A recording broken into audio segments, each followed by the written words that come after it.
계속해서 사도행전 말씀으로 함께 말씀을 나누겠는데, 우리가 살아가다 보면 우리 가운데 불안함이 있고 그리고 무기력함이 있는 것들을 경험합니다. 이것은 공허함과 외로움으로 나타나기도 하는데, 왜 이런 마음이 우리 가운데 있는 것일까?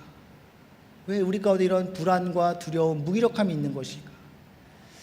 제가 대학교 때 에릭 프롬이라고 하는 사람이 쓴 자유로부터의 도피라는 책을 읽은 적이 있습니다.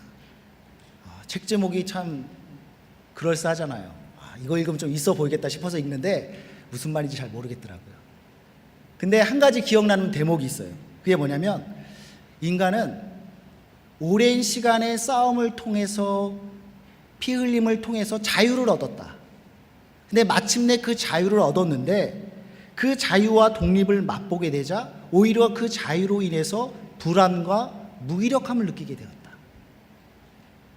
그래서 그 자유로부터 도망간다. 이게 그 내용이에요. 그래서 이 저자가, 이 사람은 옛날 분이거든요. 1900년대의 사람이거든요. 2차 대전을 보냈던 사람입니다. 왜 독일이, 왜 이성적이라고 하는 독일 국민들이 왜 히틀러와 나치에 열광을 했느냐, 그를 따랐느냐, 바로 이 부분입니다. 사람들이 자유를 감당할 수 없어서 권력과 국가에 자기의 자유를 스스로 반납했다는 것입니다. 그러한 자유로의 도피, 도망, 이것이 불안과 무기력함이 주어진 그 자유를 감당하지 못하는 그 모습 가운데 생겨난다는 거죠. 저 어느 정도 일리가 있는 얘기라고 생각합니다. 그렇다면 왜 우리는 주어진 자유를 감당하지 못할까요? 분명 하나님은 우리를 자유를 가진 존재로 만들어 주셨습니다. 그리고 그 자유는 하나님 안에서 유효할 수 있는 거죠. 마치 기차가 레위리를 달릴 때에 거기서 가장 기능을 잘 발휘할 수 있고 원하는 목적지로 갈 수 있고 거기서 자유를 누릴 수 있는 것과 마찬가지입니다. 우리는 하나님 안에서 우리가 온전히 기능할 수 있고 우리 인생의 목적을 살아갈 수 있고 참된 자유를 누릴 수 있는 것입니다. 근데 우리 가운데는 아담의 범죄 이후 하나님으로부터 멀어지고자 하는 그러한 본능이 생겼습니다. 죄의 본성이 생겼습니다. 그래서 기차가 레일을 달려야 되는데 자꾸 레일에서 벗어나려고 하는 거예요. 예레미야 2장 13절 말씀에 보면, 우리 같이 한번 읽습니다. 시작. 두 가지 악을 행하였나니 곧 그들이 생수의 근원이 되는 나를 버린 것과 스스로 웅덩이를 판 것인데 그것은 물을 가두지 못할 터질 웅덩이 들이니라. 생수를 떠났다. 그리고 웅덩이를 팠는데 그 웅덩이는 터진 웅덩이이다. 그러니 채워지지 않는 목마름이 우리 가운데 있고 채울 수 없는 구멍, 공허함이 우리 삶 가운데 있는 것입니다. 목마르고 구멍 뚫린 인생, 이것이 불안과 무기력함과 공허함의 원천이라고 할 수 있을 것입니다. 그러니 자유를 주어도 그 자유를 감당하지 못하고 오히려 부담스럽게 여기고 자유로부터 도망가는 것입니다. 여러분, 생명을 떠난 인간에게 불안과 두려움과 무기력함이 있는 것은 당연한 것입니다. 그리고 이것을 하나님 아닌 다른 것으로부터 공급받고자 한다. 하나님 아닌 다른 것에서 채움받고자 한다. 여기서부터 인생이 피곤해지는 거죠. 하나님 아닌 것에서 나의 필요를, 나의 공허함을, 나의 무기력함을 채우려고 하는 것을 우리는 우상숭배라고 얘기를 합니다. 그래서 우리는 여러 가지 노력을 통해서 그런 것들을 추구해 나가는데, 쇼핑을 하든 재미를 추구하든 이성을 만나든 여러 가지 모습으로 나타날 수 있습니다. 근데 그 중에 하나는 열심히 사는 모습이에요. 그것이 학문적인 활동이 될 수도 있고 경제적인 활동이 될 수도 있고 종교적 활동이 될 수도 있습니다. 열심을 추구해요. 열심으로 살아요, 인생을. 그래서 사람들은 그 사람이 반듯한 사람이라고 생각합니다. 사람들은 인정합니다. 스스로도 굉장히 자신에 대해서 만족할 수 있습니다. 그러나 그 인생 가운데 하나님이 없다면, 예수님이 그 인생 가운데 없다면 그것은 불완전한 인생일 수밖에 없는 것이죠. 오늘 본문에 등장하는 사울, 이 사울은 누구보다 열심히 사는 사람이었습니다. 특별히 종교적 열심이 대단했습니다. 그래서 사도행전 8장 1절에 보면 예루살렘에 큰 박해가 있었는데 그 박해하는 일에 사울은 앞장서서 자신이 생각하는 그 신념에 반대되는, 잘못됐다라고 생각하는 그 예수 그리스도를 쫓는 자들을 핍박하는 일에 열심을 다합니다. 사도행전 8장 3절입니다. 사울이 교회를 잔멸할세 각 집에 들어가 남녀를 끌어다가 옥에 넘기느니라. 그 예수를 쫓는 사람을 잡기 위해서 막 쫓아다니는 거예요. 그런 열심이 있었고 뿐만 아니라 그는 저 멀리 다메섹이라고 하는 곳까지 굳이 가지 않아도 되는 그곳까지 가면서까지 그 도를 따르는 사람들을 잡기 위한 그 열심을 내고 있습니다. 사람들도 그를 인정해요. 그래서 대제사장이 그러한 그들을 결박할 수 있는 권한을 그에게 부여해 줍니다.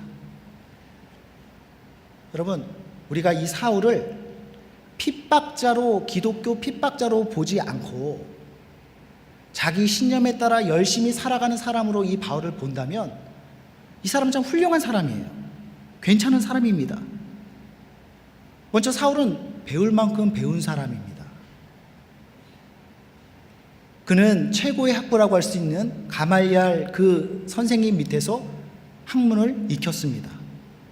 그리고 분명한 목표와 신념이 있습니다. 오늘날 젊은이들에게 목표가 없고 꿈이 없다라고 얘기를 하는데 그는 목숨을 걸 수 있는 그 신념이 있었어요. 옛날에 어느 하버드 총장이 그렇게 얘기했죠. 오늘날 젊은이들에게 세 가지를 줘라. 부를 수 있는 노래와 죽을 수 있는 신조와 또 하나는 뭐죠? 기억이 안 나는데 죽을 수 있는 신조. 죽을 수 있는 신조가 있는 사람은 정말 행복한 사람입니다. 그거 깃발 다 꽂아 흔들 수 있는 깃발. 그 깃발을 들고 달려나가면 되잖아요. 근데 오늘날 젊은이에겐 그게 없다라는 거예요. 부를 수 있는 노래도 없고 흔들 수 있는 깃발도 없고 죽을 수 있는 신념도 없다. 근데 사울은 있었습니다. 목숨을 걸 만한 신념이 있었고 목표가 있는 사람이었습니다. 얼마나 멋있습니까? 그리고 그 신념을 실천하는 열정, 실천력, 이것이 있었어요. 어떤 사람은 일을 시키면 하는 둥 마는 둥 하는데 어떤 사람은 끝장을 봅니다. 시원하게 일을 처리합니다. 세스 고딘이라는 사람이 이런 말을 합니다. 탁월함이란 가치 있는 일을 자발적으로 하는 것이다. 시키면 억지로 하는 것은 그게 탁월할 수가 없죠. 그렇게 하면은. 탁월한 사람은 이것이 가치 있다라고 하면 스스로 누가 시키지가 않아서 스스로 자기 열심으로 그 일을 해내는 것입니다. 그게 탁월함입니다. 사도 바울은 탁월했습니다. 열심히 있었습니다. 열정이 있었습니다. 오늘날 우리가 그런 자기개발 서적이 굉장히 많이 나와 있는데 그런 내용을 보면 거기서 이런 사람이 성공한다. 그것을 모두 다 걸쳐 있어요. 실력 있지, 분명한 목표 있지, 거기에 실천력, 열정까지 있지. 대단한 사람입니다. 여러분, 그런데 그의 인생에는 예수 그리스도가 없었습니다. 그에게 예수는 오답이었어요. 틀린 답이었어요. 그래서 예수를 쫓는 자들도 잘못된 길을 걷는다라고 생각해서 그들은 잡아 가둡니다. 근데 오늘 말씀을 보니까 예수님께서 그런 사울을 찾아오셨습니다. 여기엔 두 가지 의미가 있죠. 첫째는 예수를 핍박하는, 자기를 핍박하는 그 사울 같은 자도 주님은 사랑하신다. 찾아오세요. 그리고 두 번째로 사회적으로 인정받고 열심히 살아가는 사람이라 할지라도 예수 그리스도는 필요하다는 것입니다. 우리가 흔히 복음을 전해야 된다, 예수가 필요하다라고 얘기했을 때 어떤 사람을 떠올리냐면 탕자 이야기에서 나오는 그 방탕한 탕자, 그런 모델을 떠올려요. 이런 사람에게 예수를 전해야지, 예수의 품이 필요하지. 또는 어렵고 힘든 사람들, 예수가 필요하다고 생각합니다. 근데 사회적으로 성공했고 괜찮고 잘 사는 사람들, 예수가 필요하다 그런 생각을 못해요. 그러나 아무리 열심히 살아가는 사람이라 할지라도 사람들에게 인정받는 사람이라 할지라도 예수님은 필요한 것이죠. 우리가 주로 이 사부 예배를 드리는 사람들이 BM 청년들로 구성이 되어 있는데, 청년들의 경우 괜찮은 사람들이 많아요. 우리 괜찮은 형제들을 찾는다, 괜찮은 자매들을 찾는다, 이 안에서 찾으십시오. 괜찮은 분들 많습니다. 뭐가 괜찮냐면 대학을 나왔어요. 이 별거 아닌 것 같죠? 전 세계적으로 보세요. 대학 나온, 대학 공부할 수 있는 사람이 몇 퍼센트나 될 수 있겠습니까? 그리고 대부분 직장 생활 하시죠? 그리고 참 막 나가는 인생 없잖아요. 혹시 지난주에 뭐 살인 강도 저지르신 분 계신가요? 경찰과 총격전 벌이신 분 계신가요? 사회에 무리를 일으키지 않잖아요. 그리고 지난주 어떻게 지냈냐? 그러면 뭐 똑같죠. 뭐 지난주와 똑같이 살았어요. 이렇게 얘기를 하는데, 사실 루틴한 삶을 산다는 것은 맡겨진 삶을, 살아야 되는 삶을 성실하게 살아간다는 것입니다. 성실하게 삶을 살아가는 게 얼마나 귀합니까? 우리는 그런 삶을 살고 있는 사람들이에요. 문제 일으키지 않고 성실하게 맡겨진 삶을 살아가는 괜찮은 사람들입니다. 그래서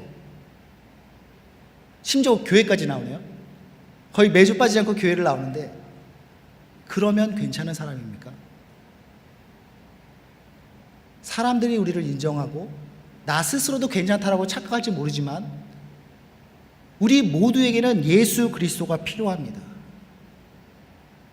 예수 그리스도에 대해서 말하는 것으로, 그것으로 중요한 것이 아니라, 예배에 나오는 것으로, 종교생활하는 것으로, 그것으로 만족스러운 것이 아니라 예수님이 필요하고 예수님을 만나야 되고 그 예수님과 동행해야 되는 것이 우리의 삶이라는 것입니다.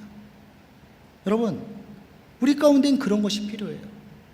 종교 활동이 아니라 예수님과의 인격적인 만남, 한 번의 만남이 아니라 함께 동행해 가는 그 교제함이 필요한 것입니다.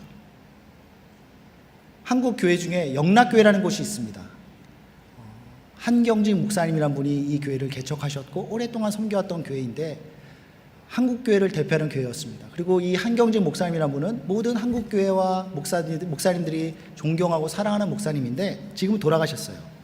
근데 이분이 은퇴하셨을 때 워낙 존경을 받는 분이니까 목사님들 몇 분이 이 목사님을 찾아가서 새롭게 목회를 시작하는데 한 말씀 해달라는 부탁을 드렸습니다. 그러니까 이 목사님이 하시는 말씀이, 한경직 목사님이 하시는 말씀이 예수를 잘 믿으시오, 그 한마디 했다라는 거예요. 아주 유명한 일합니다. 목사들이 와서 한 말씀 부탁드립니다. 예수를 잘 믿으시오. 여러분, 교회 가운데 문제가 생기고 그 문제를 해결하지 못하고 우리가 때로는 사회의 지탄을 받는 이유가 무엇입니까?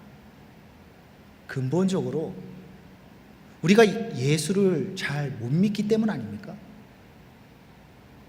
여러분, 저를 위해서 기도해 주셔야 돼요. 저 한희선 목사가 예수 잘 믿는 목사 되게 해달라고 기도해 주셔야 됩니다. 그리고 우리 자신들도 예수 잘 믿는 성도가 돼야죠. 예수님 잘 믿어야 됩니다. 예수님 잘 믿어야 돼요. 그것은 예수님과의 인격적인 만남, 그리고 그 만남에서 하나님과의, 예수님과의 그 동행함, 그 교제로 이어지는 삶을 의미하는 것입니다. 어떻게 우리가 예수님과 인격적인 만남을 가질 수 있습니까? 그리고 만남에서 교제함으로 우리의 삶의 걸음이 지속될 수 있을까요? 첫째로, 주님이 우리를 찾아오셔야 됩니다. 두 번째로, 만남 속에서 주님은 말씀하시는데 그 말씀을 단단히 붙잡아야 되는 거죠. 세 번째로, 말씀의 순종함을 통하여서 우리는 교제로 나아갈 수 있게 됩니다. 먼저 주님과의 만남은 주님이 찾아오실 때 이루어질 수 있는 것입니다. 3절 말씀에 보면, 사울이 길을 가다가 다메섹에 가까이 이르렀더니 호련히 하늘로부터 빛이 그를 둘러 비추는지라. 사울이 다메섹을 가고 있었는데 그의 걸음은 하나님을 만나기 위한 그 걸음이 아니었습니다. 그냥 자기 볼일 보려고 가고 있었는데 갑자기 일방적으로 예수님께서 나타나신 거죠. 예수님께서 자신을 드러내신 것입니다. 이것을 계시라고 말하는데, 이 계시라는 말은 사전적인 의미로 사람의 지혜로 알 수 없는 진리를 신이 깨우쳐 알게 하는 것입니다. 하나님은 우리의 지혜로 알 수 없는 분입니다. 하나님이 자신을 나타내야 되는 거죠. 주님은 우리가 발견하는 것이 아니라 주님이 스스로 우리에게 알려주실 때 우리는 그 주님을 알 수 있는 것입니다. 그래서 기독교는 계시의 종교라고 말합니다. 근데 이렇게 얘기를 하면 사람들은 어떻게 반응하느냐? 예수님이 자신을 드러내야 우리가 알 수 있다면, 우리가 예수님을 알지 못하고 우리가 예수님을 만나지 못하는 것은 예수님이 그 스스로를 우리에게서 감추기 때문 아니냐, 그래서 우리가 주님을 만나지 못하고 주님을 모르는 거 아니냐, 이렇게 항변을 합니다.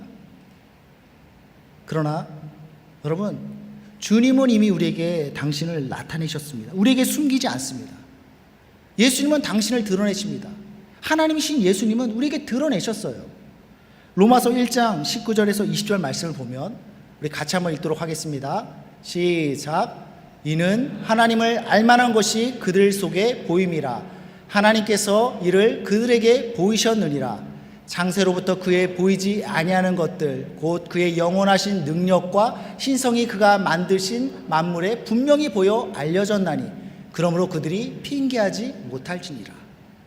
하나님의 존재는 보이지 않는 존재세요. 우리의 눈으로 보이지 않습니다. 그러나 그의 능력, 그의 신성을 만물을 통하여서 이미 우리에게 나타내 보이셨습니다. 아무도 보이지 않는다, 핑계할 수 없도록 하나님은 이미 나타내셨다. 그런데 왜 우리는 하나님을 보지 못하고 왜 예수님을 알지 못하느냐? 로마서 3장 10절 11절에 보니까 기록된 바 의인은 하나도 없나니 깨닫는 자도 없고 하나님을 찾는 자도 없다. 하나님이 당신을 보여주셨는데도 그것을 깨닫지 못하고 찾지도 않고 관심을 갖지도 않는다. 이것이 성경에서 우리에게 하는 메시지인 것입니다. 하나님을 찾지 않습니다.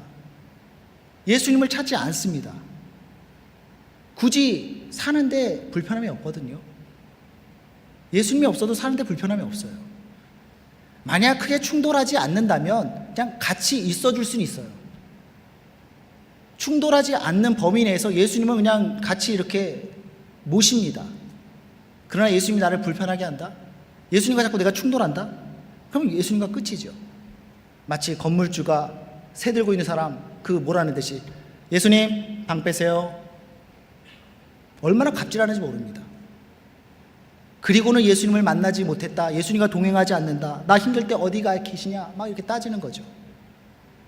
그런 태도로는 예수님을 만나지 못할 뿐만 아니라 예수님과의 지속적인 만남, 사귐이죠, 교제함이죠. 그 사귐을 이어갈 수가 없는 것입니다. 3절에 보면 예수님께서 사울에게 강한 빛으로 역사하셨습니다. 부인할 수 없는 예수님의 임재였습니다. 눈부신 그 빛, 그것을 경험하면서 이거 아무것도 아니야 라고 말할 수가 없는 거죠. 성경에 보면 하나님은 다양한 모습으로 당신을 나타내십니다. 아니면 우리가 하나님을 알 길이 없어요. 꿈으로 나타나시고 천사로 나타나시고 빛으로 나타나시고 다양한 모습으로 당신을 나타내 주시는데, 여러분, 그런데 그럼 그런 기적으로 보여준 우리가 하나님을 믿느냐? 그것도 아니에요. 예수님을 받아들이려는 그 마음이 없으면, 우리가 그 하나님을 보는 마음이 없으면 기적으로 강한 빛으로 나타내 주셔도 우리는 그것을 인정하지 않습니다. 눈앞에서 봐라 여기 있지, 내가 이렇게 있지 않냐 라고 해도 그것을 인정하지 않습니다. 출애굽기에 나오는 바로왕의 모습이 바로 그렇잖아요.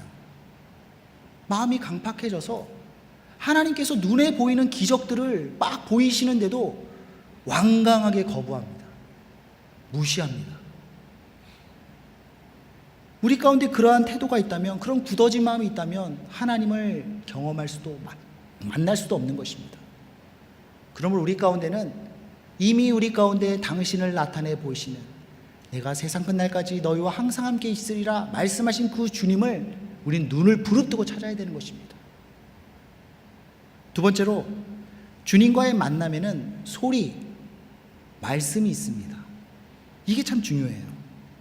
하나님의 임재 가운데는 우리를 압도하는 임재가 있거든요. 그것은 빛처럼 그 빛을 감히 쳐다볼 수 있습니까? 태양을 보면 우리가 눈이 부셔서 감히 고개가 저절로 돌아가잖아요. 그것처럼 그 하나님의 임재와 하나님의 영광은 우리를 압도하는 그 능력입니다. 그런데 그러한 영광으로, 그러한 기적으로도 우리에게 나타내시지만 언제나 기적 전이든 기적 후이든 항상 하나님은 말씀하신다는 것입니다. 항상 말씀하세요. 주의 소리가 있습니다. 사울에게 찾아오신 주님도 그에게 말씀하십니다. 4절 말씀 우리 같이 한번 읽습니다. 시작. 땅에 엎드려져 들으며 소리가 있어 이르되 사울아 사울아 내가 어찌하여 나를 박해하느냐 하시거늘. 사울아 사울아 어찌하여 너가 나를 박해하느냐 말씀하세요.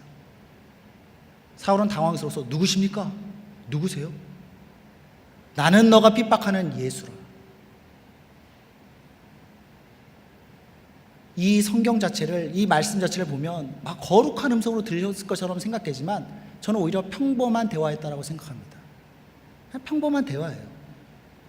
머리가 나쁜 사람도 이해할 수 있는 언어로 예수님은 사울과 대화하고 있습니다. 이것을 못 알아들을 수가 없는 거죠. 기적을 행하실 때도 있고 기적을 행하지 않을 때도 있는데 반드시 말씀하신다는 것입니다. 분명한 메시지로, 우리가 알아들을 수 있는 소리로 말씀해 주세요. 예수님과의 만남, 이것은 인격적인 만남이 돼야 되는데 인격적인 만남이라는 의미 자체가 뭐냐면 지성과 감성과 의지적인 내용이 함께 포함되어 있다는 것입니다. 우리는 단순한 사람들이 아니잖아요. 여자분들, 형제들 보면 뭐 단순하다 이렇게 생각하는데, 단순하다고 말을 하는데 생각보다 복잡합니다.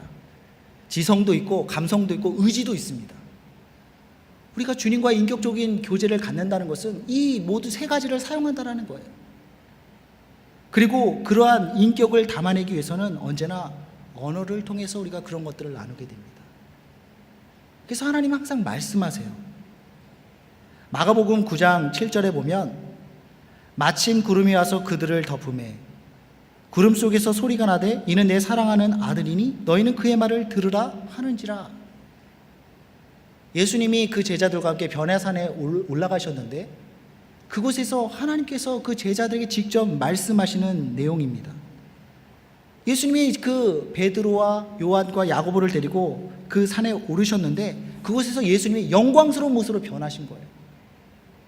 그 모습이 얼마나 영광스러운지, 또 그 옆에는 엘리야와 모세가 있는데 그 모습이 너무나 영광스러워서 그것을 보는 것만으로도 너무나 벅차고 좋아서 베드로가 예수님 너무 좋습니다.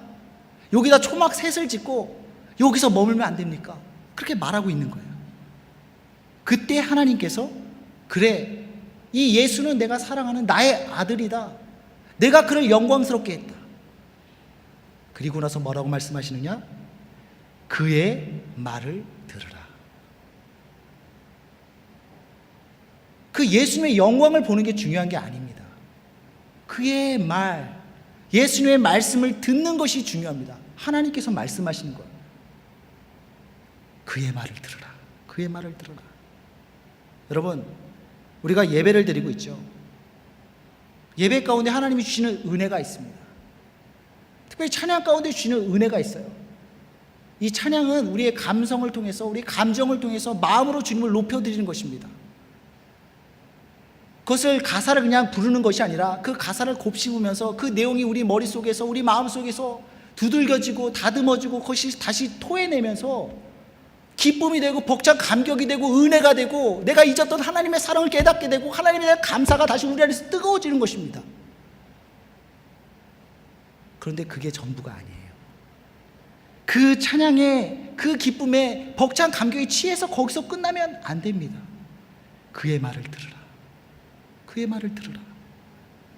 오늘날은 하나님께서 직접 말씀하시기보다는 이미 기록된 말씀을 통해서 우리에게 주님의 메시지를 전해주십니다. 아마 동일하게 하나님께서 우리에게 말씀하신다면 그의 말씀을 읽어라.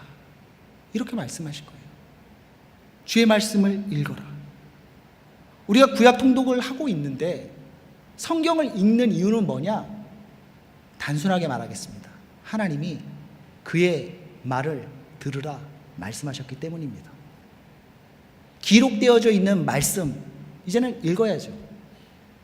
읽는 것입니다. 여러분, 우리의 가운데는 주님과의 인격적인 만남을 원한다면 그 인격적인 만남은 언어를 통해서 나눠지는 것이다. 하나님께서 주신 말씀, 이것을 통해서 우리는 주님과의 인격적인 만남, 교제를 나누게 되는 것이다. 이 사실을 우리는 분명히 기억해야 됩니다. 마지막으로 말씀의 순종함으로 우리는 깊은 교제로 나아갈 수 있습니다. 온전한 만남을 이루기 위해서는 행동으로 이어져야 된다. 6절 말씀에 너는 일어나 시내로 들어가라. 내가 행할 것을 너에게 이를 자가 있느니라 하시니라. 일어나 시내로 가라. 도시로 가라. 주님과의 만남에는 언제나 말씀이 있는데 그 말씀에는 항상 동사가 있습니다. 하나님께서 우리에게 만남 가운데 항상 말씀하시는데 그 말씀에는 동사가 있어요. 그래서 우리로 하여금 행동을 촉구합니다. 머리로 신앙생활하는 건 없어요. 누가 머리로 그냥 자리에 앉아서 신앙생활할 수 있다라고 말하면 그건 거짓말이에요.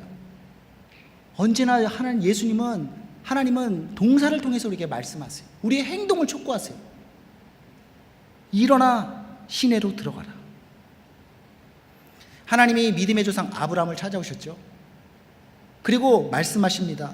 여호와께서 아브라함에게 이르시되 너는 너의 고향과 친척과 아버지의 집을 떠나 내가 너에게 보여줄 땅으로 가라.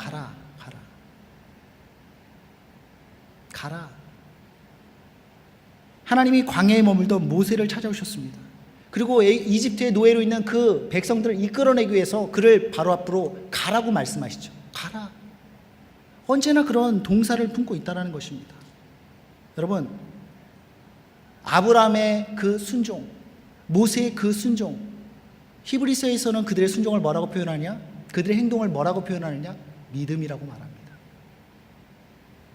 순종은 믿음이고 그 믿음의 과정이 예수 그리스도와의 동행이고 예수님과의 교제인 것입니다. 우리가 주님을 만났다고 해서 끝나는 것이 아닙니다. 만남 이후에 지속적인 교제가 필요한데 그것은 주님 말씀에 대한 순종이다. 너는 일어나 시내로 가라. 근데 여러분, 그 강한 빛으로 인하여서 사울은 앞을 보지 못하게 됐습니다. 앞을 볼 수가 없어요. 근데 시내로 가래요. 지난주에 그런 말씀 나눴죠. 빌립더로 광야로 길로 가라고 했는데 뭐 밑도 끝도 없이 그냥 길 그 한가운데로 하나님께서 성령님께서 이끄셨다고. 때로는 주님의 인도하심을 받는 것은 밑도 끝도 없는 그런 대로 우리를 이끄는 것처럼 여겨집니다. 앞을 못 보는데 앞으로 가래요. 시내로 가래요. 여기서 한번 꺾이죠. 내가 보면 가겠습니다. 보여주시면 가겠습니다. 여기서 우리 한번 꺾이죠. 불순종하죠. 근데 사울은 다른 사람의 도움으로 어찌어찌해서 도시까지 그 시내까지 갔습니다. 근데 성경에 보면 그가 그곳에서 사흘을 기다렸대요. 예수님께서 그곳에 가라고 말씀을 하셔서 갔는데 딱딱딱 뭐가 이렇게 일이 돼야 되잖아요. 안 돼요. 힘들게 갔는데 사흘 동안 기다렸습니다. 우리는 하루 기다릴까요? 기다리다 뭐 아닌가 싶다 싶으면 그냥 자체적으로 철수 돌아가잖아요. 갈 길 가잖아요. 그러나 사울은 진득하니 있었습니다. 순종했습니다. 버려진 것 같았지만, 시간 허비하는 것 같았지만 사실은 그것이 예수님과의 동행, 그 가정 가운데 있는 것입니다. 이미 예수님은 아나니아라는 사람을 준비시켜서 그를 통하여서 사울을 다음 단계로 인도해 가십니다. 여러분, 우리가 한 번 예수님께 순종하잖아요. 그러면 우리 삶 가운데 주님의 인도하심은 점점점 구체화됩니다. 한 번 순종하면 더 하나님의 인도하심이 구체적이 되고, 두 번 순종하고 세 번 순종하면 점점점 구체적이 됩니다. 나중에는 예수님의 그 땀 냄새를 맡으면서 같이 뛰어가는 거죠. 직선 인생을 살아가는 것입니다. 왔다 갔다 방황하는 인생이 아니라 그냥 직선 인생으로 달려가는 것이 되는 것입니다. 순종이 필요하다. 그것이 교제입니다. 예수님과의 교제, 어떤 그림을 떠올리세요? 분위기 있는 카페에서 같이 예수님과 차 마시는 그런 그림을 떠올리십니까? 아닙니다.